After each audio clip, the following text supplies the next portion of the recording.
Chapter 18. Rampant Homosexuality. The pink elephant in the room.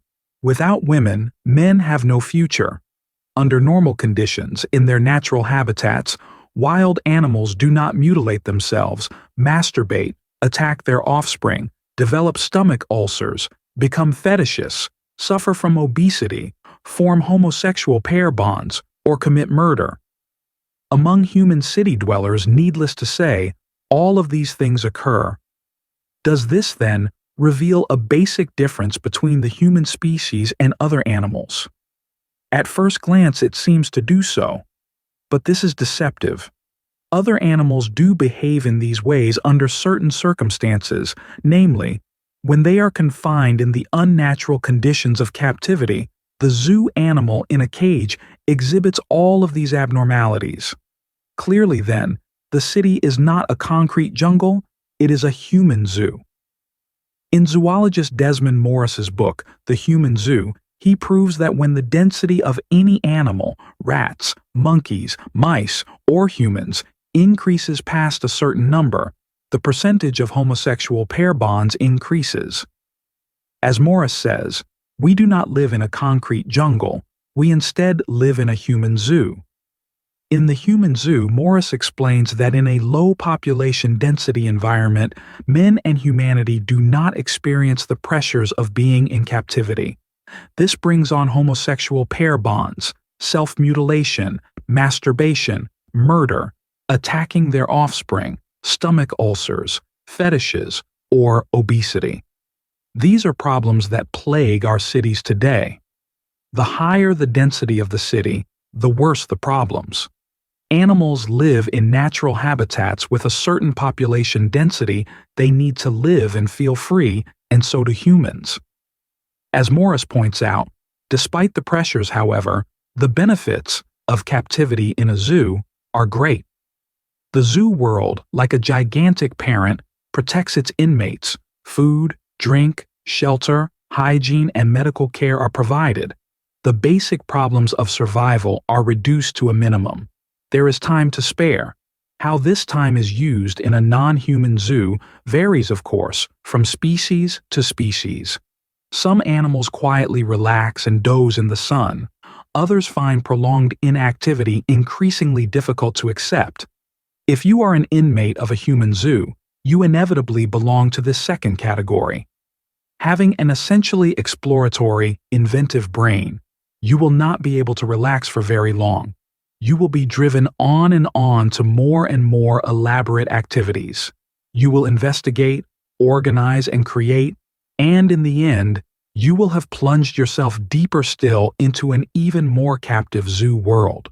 With each new complexity, you will find yourself one step farther away from your natural tribal state, the state in which your ancestors existed for 1,000,000 years.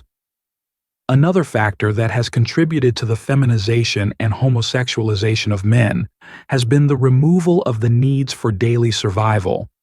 In a small, low-density, tribal environment, every man and every woman was a food getter and spent most of their time and energy each day getting food. Now, however, the problems of survival are almost non-existent.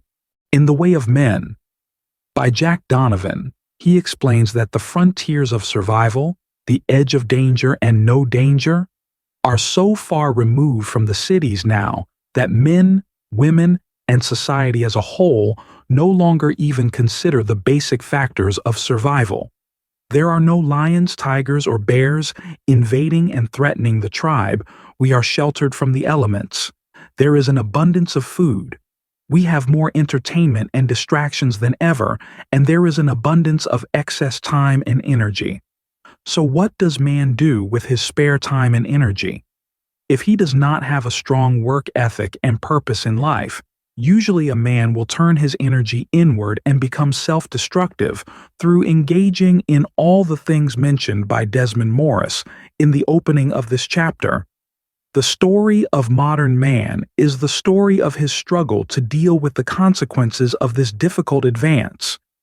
The picture is confused and confusing, partly because of its very complexity, and partly because we are involved in it in a dual role, being at the same time both spectators and participants. I had a coach once who said that if you are a pickle in a pickle jar, you could not read your own label. That is why we all need a coach to show us our blind spots.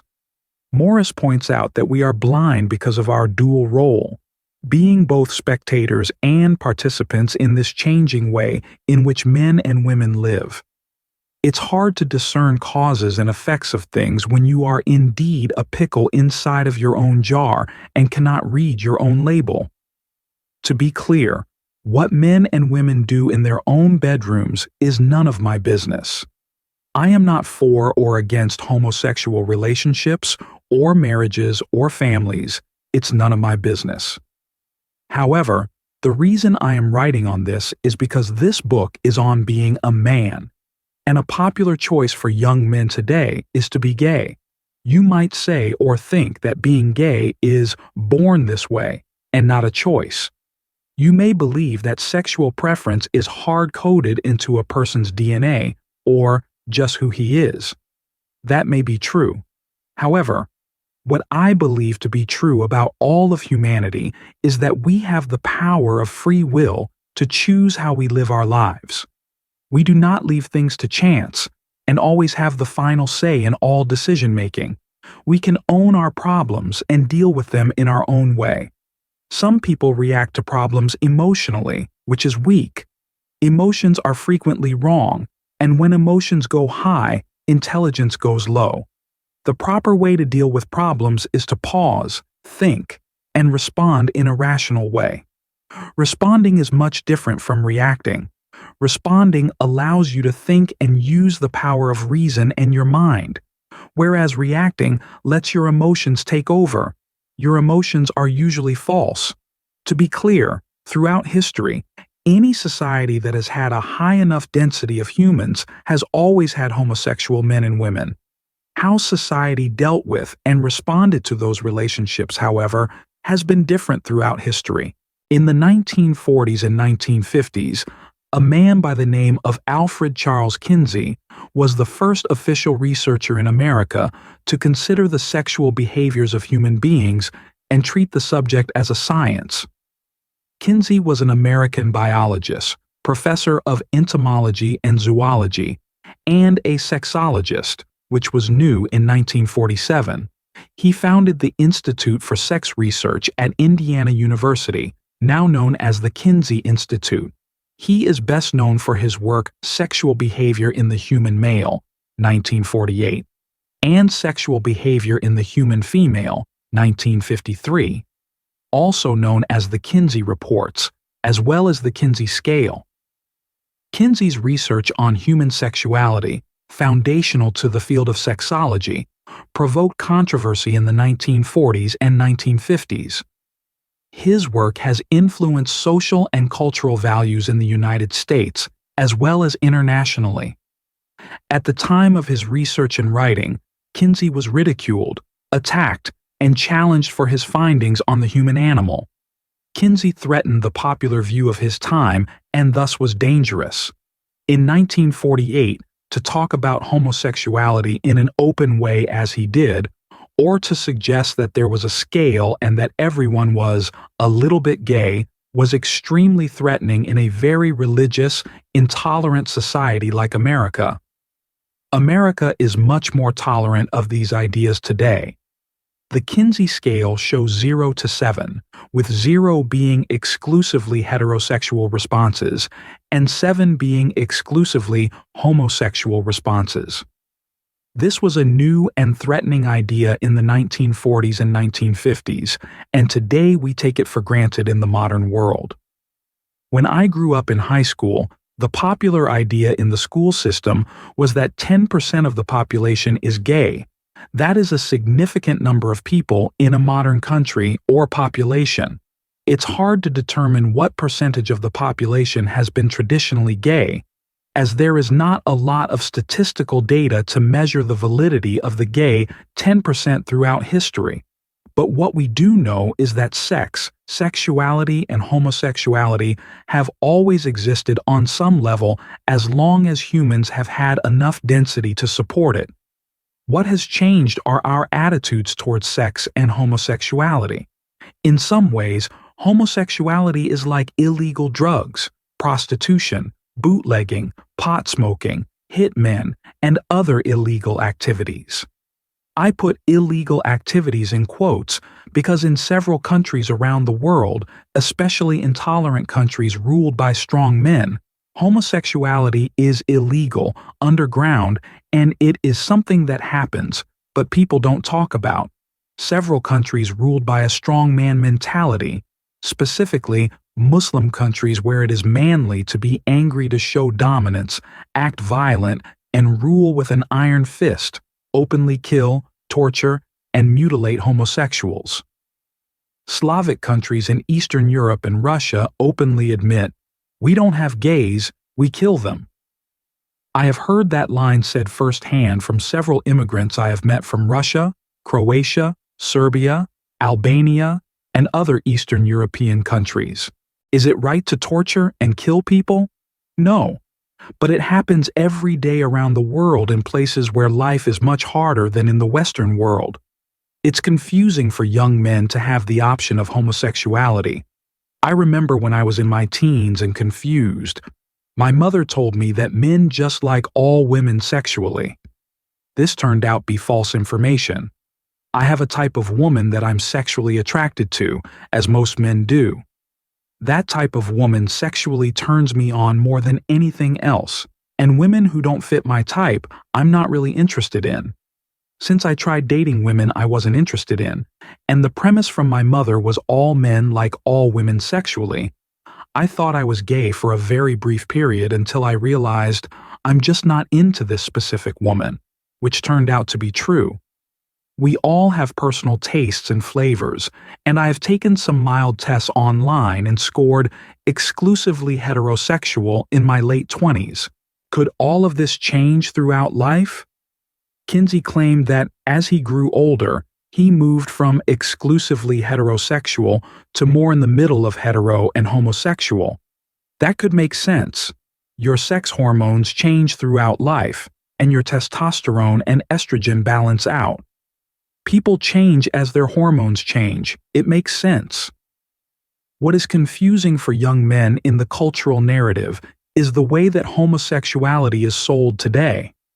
It is overrepresented in the media, in schools, in public education, and in universities. Thus, there is some danger of overrepresenting that way of life. What I believe to be important is to see things for what they are, no more, no less. The first rule is to keep an untroubled spirit. The second is to look things in the face and know them for what they are. These questions have been asked throughout history. Are we born gay or made gay? Or do we choose it? This is a tough question to answer because it is somewhat subjective and somewhat objective. The popular narrative in Western society currently is that to be gay is to be born this way. At other times in Western history, it was a choice. I am an exclusively straight man, so it's tough for me to comment on this, as I have not walked a mile in an exclusively gay man's shoes. But what I do believe is that every decision in life always has an element of choice and reason. Yes, there are preferences, yes, there are tastes, and I prefer a specific type of woman that I'm not going to discuss in this chapter. Tastes are highly subjective because, as Warren Buffett says, taste is personal. You put a Snickers bar in your mouth. That's highly intimate. You don't want to take a risk with something else. Buffett is right. Taste is intimate and personal, especially when you're going to put a Snickers bar in your mouth. Your mouth is an intimate place, and you choose what to put in there. What is a fact, however, is that when the density of men goes up and there is a lack of women, men revert to becoming homosexuals or prison gay. Men who are prison gay are men who wouldn't be gay with women around, but there are no women in prison. There are no women in prison, and the men are in a high-density living environment, and they need to get sexual release somehow. A man generates hundreds of millions of sperm a day and loads of testosterone. He has to get a release somehow. This is seen in militaries, submarines, and high-density cities like New York City. This behavior is shown and proven in rats, as Desmond Morris points out in his book, The Human Zoo. So density of men, lack of women, can create a homosexual environment, making that lifestyle a product of an environment and naturally occurring in unnatural environments. If humans had enough space, enough fresh air, and the perils of daily survival, I would estimate that homosexual pair bonds would virtually non-existent, as Desmond Morris claims. Human density and the pressures of living in high human density create more homosexual pair bonds. Without density, this is not seen in nature, as Morris writes. Ancient Greece and Rome had a totally different view of sex than we do. The ancient Greeks and Romans did not have a concept of homosexuality as we do today. Instead, they were just sexual. There was no concept of homo or hetero. This same mental attitude towards sex is shown in the modern world with gay porn stars, several of whom are not gay in their personal lives, but only on screen. They prefer women, but enjoy rubbing their penises for pleasure, like all men do, and claim that they are just sexual and not homo or hetero. That is the same way that the ancient Greeks or Romans used to view sex, neither homo nor hetero. That idea of just sexual without homo or hetero, I believe, makes the most sense when looking at sex for humanity. For a man, sex is mechanical. If you rub his penis enough, he will ejaculate.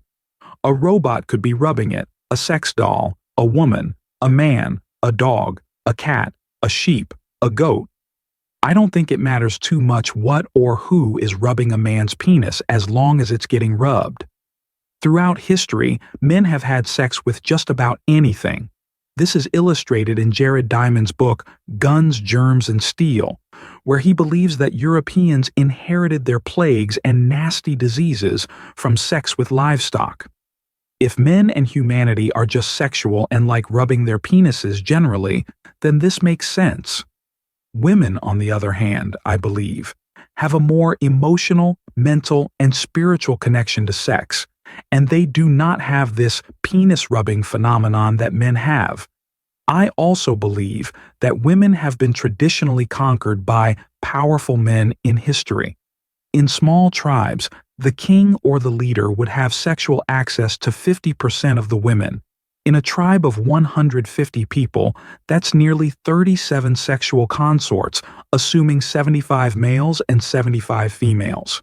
This sexual and genetic dominance over the group is still seen today in polygamous colonies and smaller tribes around the world. In ancient Greece and Rome, strong warrior cultures, a man was a man.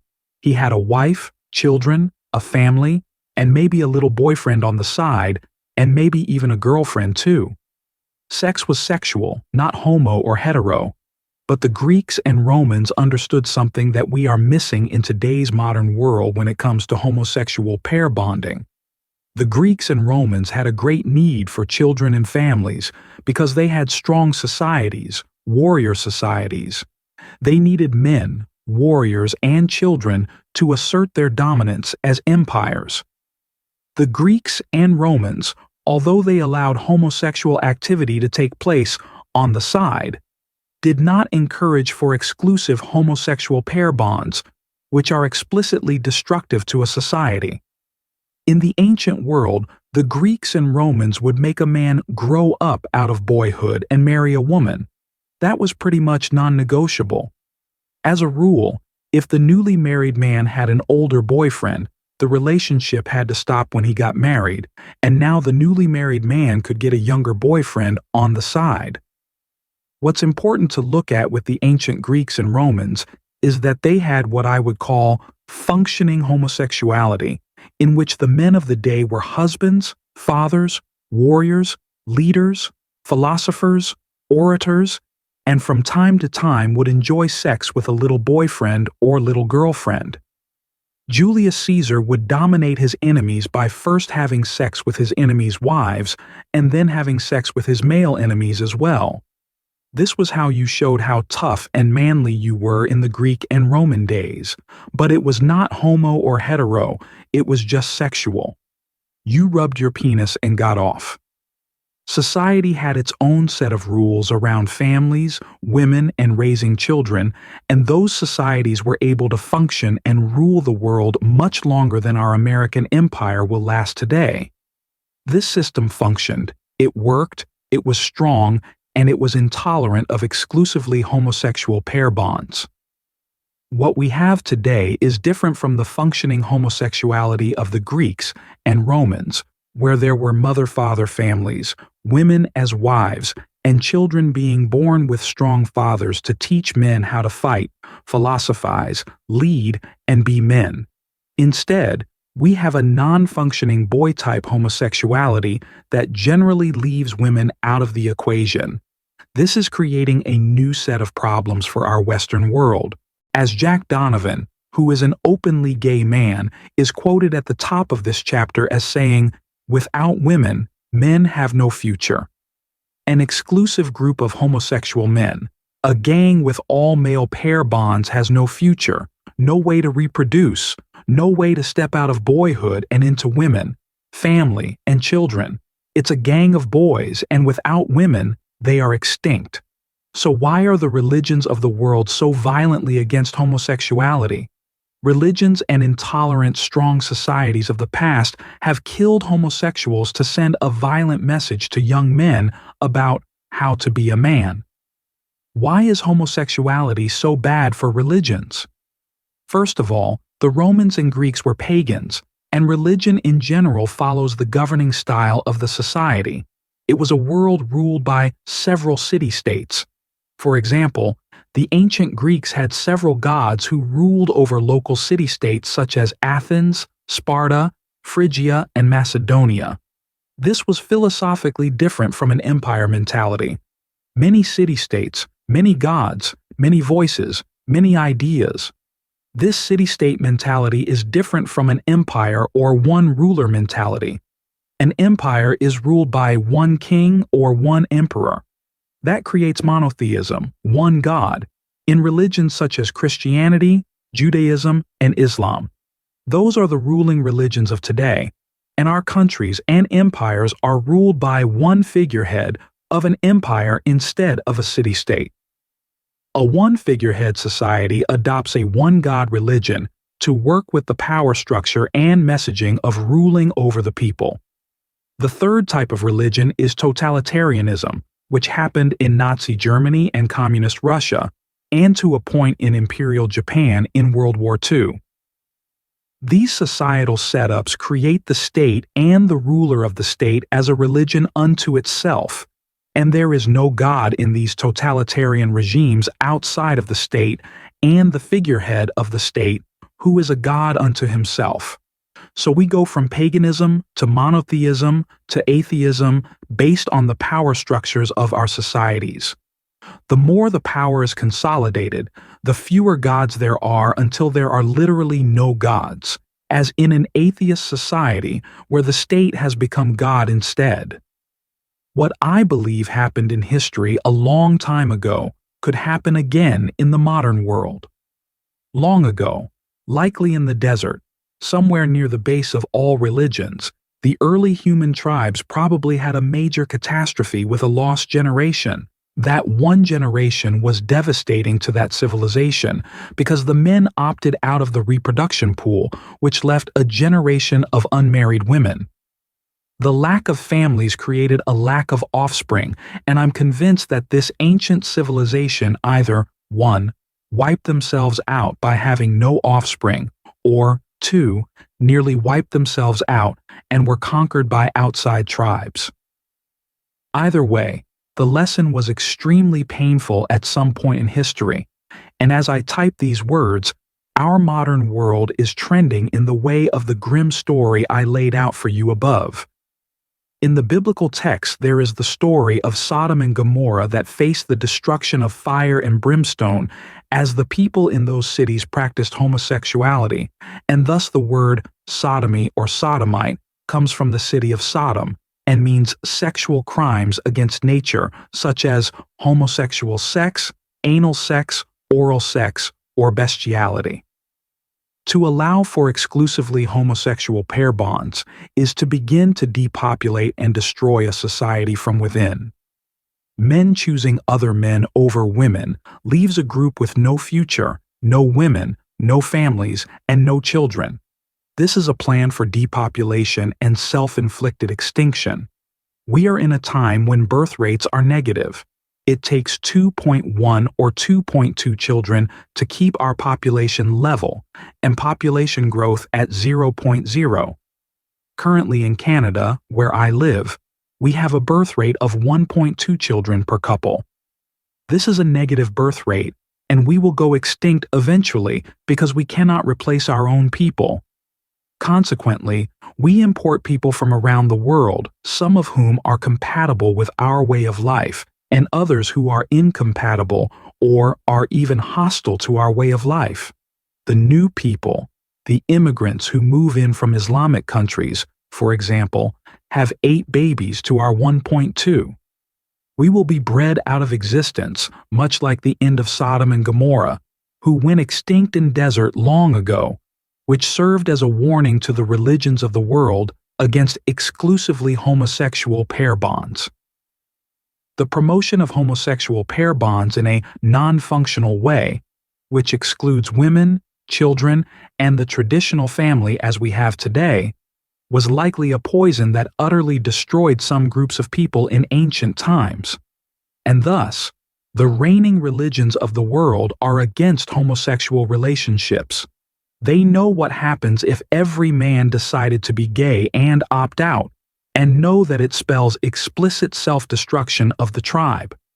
If rampant homosexuality can wipe out a tribe, then is it right or wrong in a rational sense? If it is not right, do not do it. If it is not true, do not say it. This is not an emotional argument. Remember, being a man is not so much about your feelings and your happiness.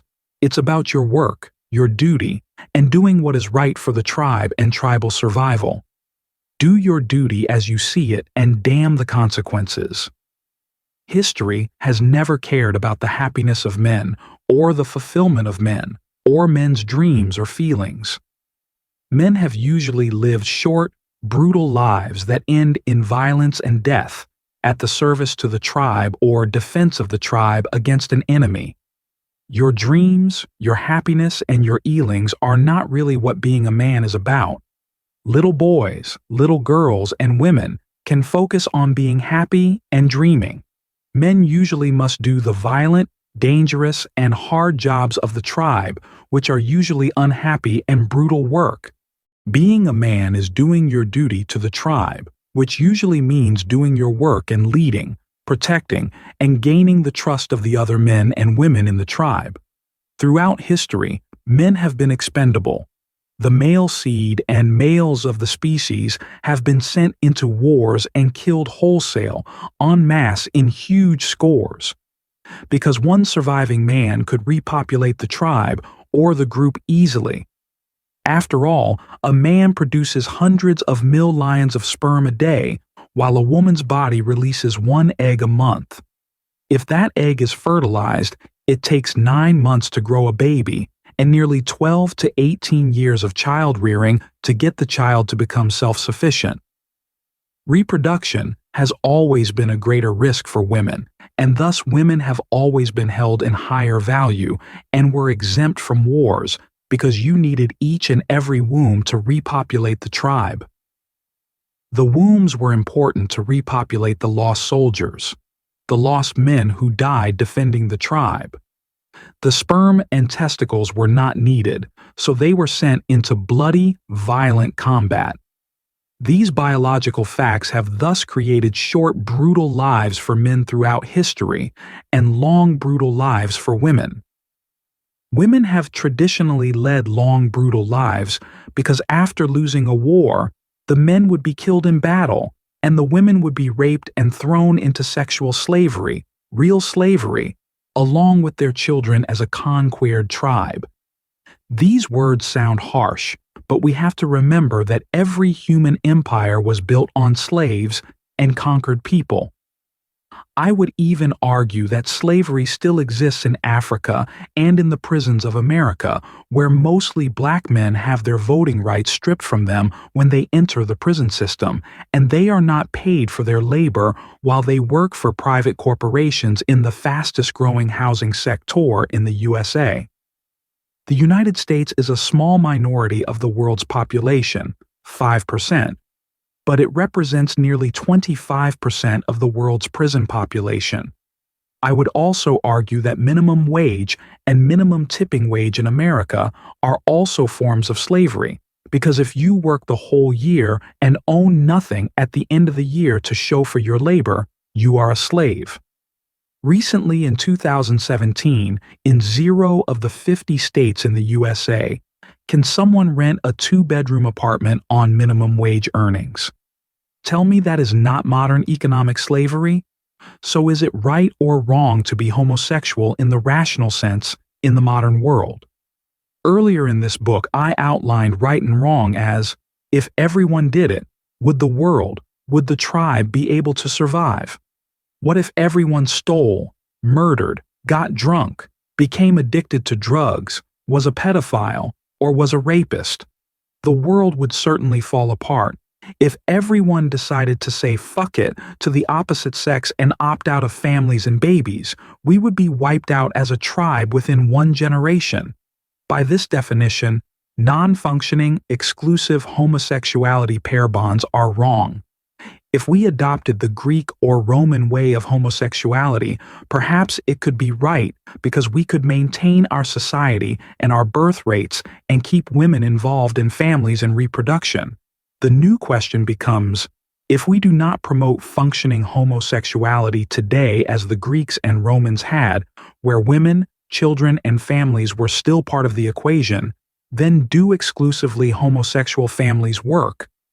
Can 2 men raise some adopted kids and afford them all the benefits they would get from having both a man and woman raising the children? There isn't much data on this, because it's a relatively new idea in the Western world.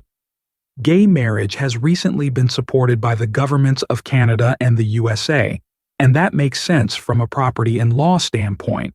But can 2 guys or 2 girls really raise adopted or surrogate children as well as real biological men and women? Let me first say that there is no prerequisite for any heterosexual couple to have sex and create a child, and thus, we have many stupid people and unqualified people raising children, abusing them, and essentially fucking them up very badly. So I'm not sure that heterosexual couples have a great track record anyways. In fact, when thinking about it further, I'm amazed that the gay population has fought so hard to have same-sex marriage, because marriage has a horrible track record for divorce and pain in the modern world, with nearly 50% of heterosexual marriages ending in divorce. I'm not sure why the homosexual population would really want to participate in such a badly set up union between God and the government. But hey, it's a free country.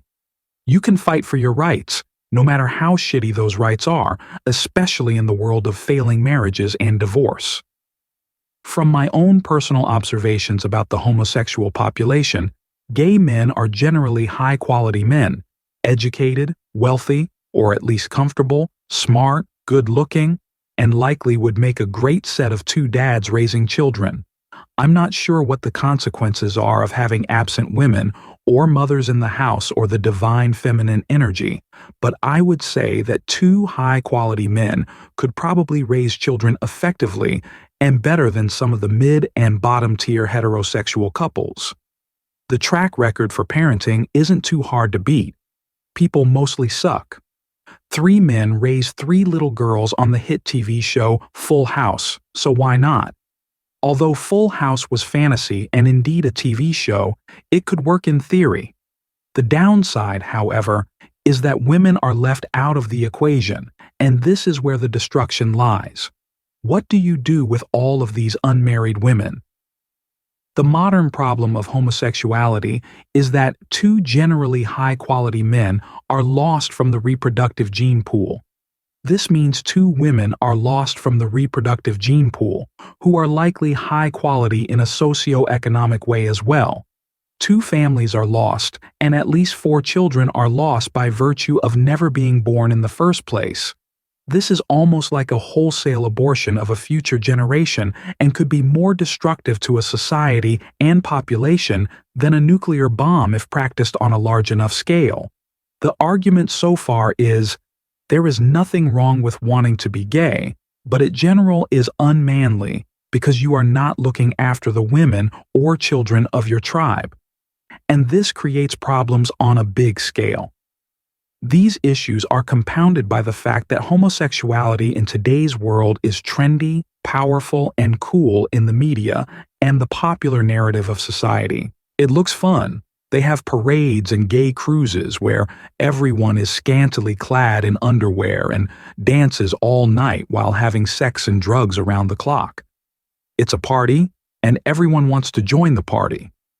It's promoted, it's a minority with a lot of power, and I would argue that it's a little dangerous to promote such a lifestyle to men who are on the edge of gay or straight and thinking about opting out of women altogether.